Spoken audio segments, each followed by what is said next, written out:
40 anos Fundep, presidente da Fundação, é o nosso entrevistado da semana. E ainda hoje, contadores de histórias e as notícias do diário. O Circuito FMG começa agora.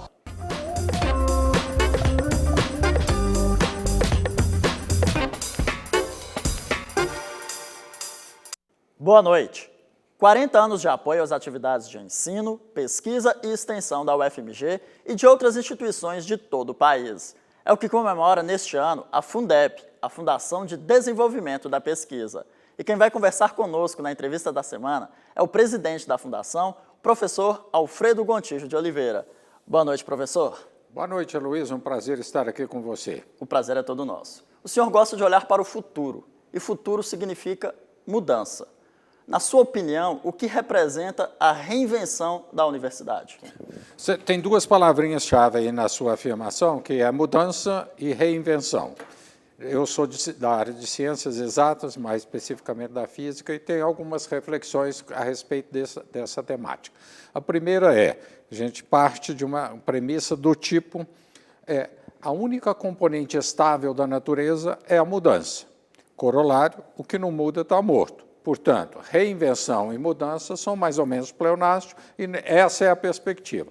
Quem não está o tempo inteiro se reinventando está parado no tempo. Então, quando você me pergunta, é um processo contínuo em várias escalas, de mudanças micro, médio e macro, que ocorrem em diferentes estágios do tempo, diferentes estágios da situação como um todo, do campus, de todas essas conjunturas, que faz com que ela avance. Então, reinventar é um contínuo processo de mudança. E quais os principais pontos relacionados às atividades de ensino, pesquisa e extensão que devem ser alvo de novas ações? Eu tenho mais tempo de UFMG do que a Fundep tem de existência como docente. Portanto, eu conheço a história toda dela e aí eu posso fazer uma retrospectiva histórica para contextualizar a sua pergunta. Pesquisa, ensino e extensão são conceitos indissociáveis. Se eu falar de um, eu estou falando de todos. Mas eu vou te dar dois exemplos, que é sempre gostoso pensar em estudo de caso. A pesquisa, quando eu estava lá no início, quando nós estávamos criando a Fundep, eu passava a noite no laboratório para obter um ponto, numa série de pontos que ia contribuir para o meu artigo, para a minha geração do conhecimento, e eu estava contribuindo desta forma. Hoje, com a quantidade, com toda a tecnologia que existe por aí, existe uma miríade de sensores trabalhando numa velocidade enorme, então você está inundado, você tem uma overdose de dados. O pesquisador que trabalha com overdose de dados é diferente do pesquisador, a metodologia, de aqueles que trabalham com carência de dados. Então, veja, mudou a universidade, mudou a pesquisa, e nós todos temos que mudar compatível com esse ritmo. Isso em pesquisa. Em ensino, eu formava os meus alunos a minha imagem e semelhança e brincava com eles. Aquele que me superar que é o sucesso do meu trabalho. Mas hoje não. Hoje, com esta overdose de informação que existe, todos os alunos estão globalizados, eles estão com ferramentas de acesso à informação dentro da sala de aula, e se nós tentarmos querer inibir isso, é um confronto inadministrável, então agora eu tenho que saber como lidar com isso. Vários experimentos estão sendo feitos do tipo universidade sem aula, porque eu vou trabalhar nisso. Isso não quer dizer universidade sem professor. A interface aluno-professor é que mudou. Então, você aqui tem dois exemplos de como este processo está acelerado, ele é contínuo e sempre atrelado às novas tecnologias que nós mesmos estamos gerando. A Fundep ela atua como parceira da UFMG há 4 décadas. Como que ela pode auxiliar a universidade a conseguir esses objetivos?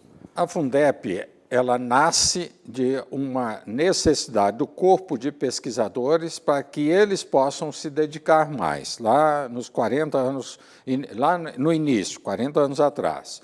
Então, quando nós fazemos isso, ela nos liberta e nós podemos desenvolver o nosso trabalho com mais fluência, mais dedicação, sem nos preocupar com aspectos burocráticos, formulários, essas coisas todas que são inerentes também da atividade acadêmica e da atividade de pesquisa.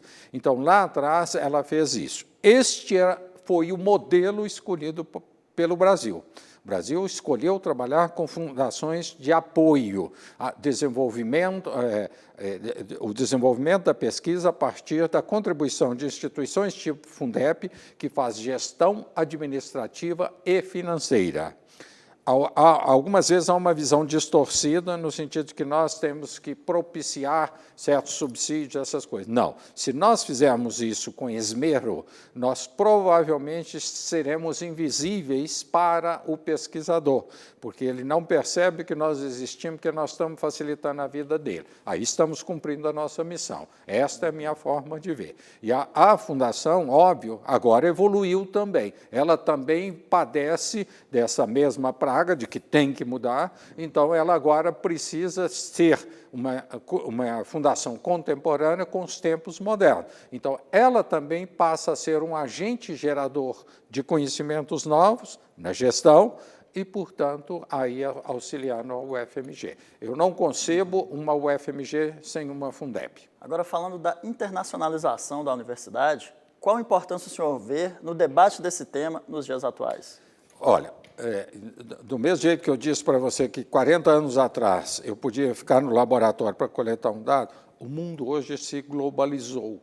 Todo mundo comunica-se com todo mundo em tempo real. O aluno está dentro da sala de aula e eu faço para ele uma pergunta de hoje que está correndo em tal lugar e ele me dá a resposta no exato momento. Então, a forma de eu interagir com ele mudou. Então, desconhecer o fato de que eu estou inserido numa pequena aldeia global obviamente, desconhecer uma forte força propulsora do desenvolvimento.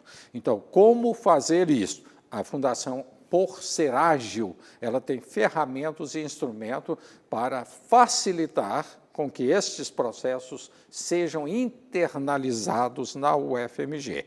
Um processo de internalização que leva à internacionalização.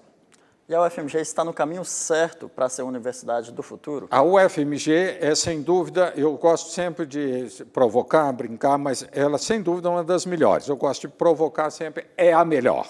Mas aí é simplesmente porque eu estou aqui um pouco de bairrismo, faz mal para ninguém. Então, eu acho que ela perdeu tempo em passado recente neste processo, mas ela está no processo de fazer todos os encaminhamentos necessários para ela ser reconhecida também nesse patamar. O que significa uma universidade de padrão internacional? É quando as universidades do mundo inteiro começam a prestar atenção em nós e nos copiar. Aí você cria a isonomia e rompe com aquilo de que eu fico prestando atenção e copiando. A hora que nós estivermos copiando e sendo copiados, nós estamos internacionalizados. Professor, muito obrigado pela entrevista. Contador de histórias. Sexta-feira é comemorado o Dia da Profissão e, por isso, ao longo de toda a semana, você vai acompanhar lendas urbanas de BH. Cristina, você sabe o que é avantesma? Avantesma, sei não, é de comer? Não, menina, é um trem assim, mas um trem assim meio assustador, que é pior que um fantasma, pior que uma assombração. Credo, mas deixa de ser papo, Josilei, isso não existe, não. Claro que existe, ué. Você nunca ouviu falar do homem avantesma, não? Do homem avantesma, não, nunca. É um homem, menino, que aparece por aí, aqui em Belo Horizonte, essa região da Lagoinha, e ele aparece assim, só chorando. É um homem todo vestido de preto, de terno preto, o povo nem vê o rosto dele direito. O que vê é aquele homem esquisito ali, só chorando. Tá, e ele chora por algum motivo, assim, específico? Ah, não sei não, sei que ele aparece aí chorando. Chorando. Chorando sem parar. Sei, eu tô acreditando muito não, Josilei, nunca vi. Mas é verdade isso, ó, é trem antigo. Você sabe que antigamente não tinha essa carraria aí não, né? Tinha o bonde. Tá. Então muita gente via o tal do homem avantesma sentado assim no trilho do bonde e chorando lá de terno preto e aquele choro sem parar. Então quer dizer que ele ficava ali parado no meio dos trilhos, agarradinho com os trilhos e o bonde vinha vindo e ele não saía do lugar? Não saía, o bonde passava e depois ele aparecia de novo no trilho chorando. Ai, Deus Padre. Mas e aí? Então hoje não tem mais perigo esse avantesma, não é? Não existe mais bonde, não existe mais trilho, é coisa que ficou no passado. Pois é, o problema problema é que acabou os bondes, mas o homem fantasma continua por aí. Diz que ele aparece por aí de madrugada, de pendurado nesses viadutos aí, que nem morcego. Tem muito motorista de ônibus que passa, que diz que vê esse homem aí. Gente, é perigoso até dar um acidente, de repente. Imagina se ela dirigindo, e um homem pendurado do nada no viaduto. De pendurado, vestido de preto e chorando. Você imagina de madrugada você dirigindo e ver um homem desse. Meu Deus, entendi. Quer dizer que o avantasma, ele é assim, ele é tipo de um fantasma, né, Josilei? Ele é tipo um fantasma, mas é bem pior que uma assombração. Nossa, e ele aparece e desaparece do nada. Do nada, assim ó, um piscar de olhos. Nesta quinta, mais uma lenda urbana da cidade. Não perca!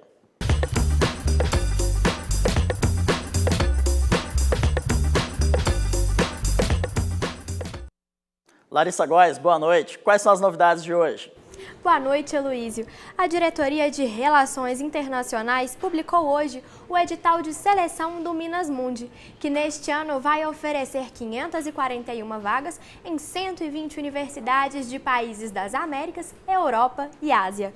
As inscrições acontecem de 13 a 17 de abril no site Minha UFMG. Detalhes sobre o programa e critérios de seleção você confere pelo site ufmg.br/DRI. Estão abertas até 27 de março as inscrições para o Programa de Orientação Profissional da UFMG. Os interessados devem solicitar o formulário de cadastro pelo e-mail popufmg@gmail.com. Outras informações você confere pelo telefone 3409-6276. E foi lançado hoje, pela manhã, o Observatório de Políticas Estudantis. O objetivo dessa ação é criar um espaço de diálogo com os estudantes para apoiar projetos, ações afirmativas e a assistência estudantil. O evento contou com a presença do pró-reitor Tarcísio Vago, representantes do DCE e das entidades de base. A programação foi aberta ao público universitário. E por hoje é só, Luísio. O Diário volta amanhã com mais notícias. Obrigado pelas informações, Larissa. O Circuito UFMG fica por aqui. Na sequência, o programa 2 pontos sobre o tema transexualidade. Uma boa noite e até amanhã.